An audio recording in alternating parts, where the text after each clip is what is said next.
একটি মা কুকুর রাস্তায় পার হচ্ছিল তার ক্ষুধার্ত বাচ্চাদের জন্য খাবার খুঁজতে। হঠাৎ দ্রুত গতিতে একটি ট্রাক এসে মা কুকুরটিকে ধাক্কা দেয়। কয়েক সেকেন্ডের মধ্যেই মা কুকুরটি রাস্তাতেই মারা যায়। কাছেই একটি গাভী দাঁড়িয়েছিল, সে পুরো ঘটনাটা দেখেছিল। গাভীটি ধীরে ধীরে কুকুরটির কাছে এসে দাঁড়ালো। সে কুকুরটিকে সুখে দেখল, কিন্তু বুঝতে পারল কুকুরটি আর বেঁচে নেই। গাভীটি কিছুক্ষণ চুপচাপ দাঁড়িয়ে রইল, মনে হচ্ছিল সেও যেন কষ্ট পাচ্ছে। কিছুক্ষণ পর গাভীটি দূরের জঙ্গল থেকে কান্নার শব্দ শুনতে পেল, ছোট ছোট বাচ্চার কান্না। ক্ষুধায় আর কষ্টে তারা কাঁদছে।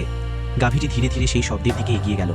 জঙ্গলের ভেতরে গিয়ে গাভীটি দেখল কয়েকটি ছোট কুকুরের বাচ্চা ক্ষুধায় কাঁদছে। তারা তাদের মায়ের জন্য অপেক্ষা করছে, কিন্তু তাদের মা আর কখনো ফিরবে না। বাচ্চাগুলোর কান্না দেখে গাভীর মনে মায়া হলো। যদিও তারা তার নিজের সন্তান না, তবুও সে তাদের পাশে শুয়ে পড়ল, আর অবিশ্বাস্যভাবে সে নিজের দুধ খেতে দিল সেই ক্ষুধার্ত বাচ্চাগুলোকে।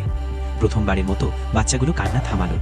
কখনো কখনো ভালোবাসা নিজের রক্তের সম্পর্ক থেকেও আসে না, কখনো কখনো অন্য একটি প্রাণীর হৃদয় থেকেও আসে।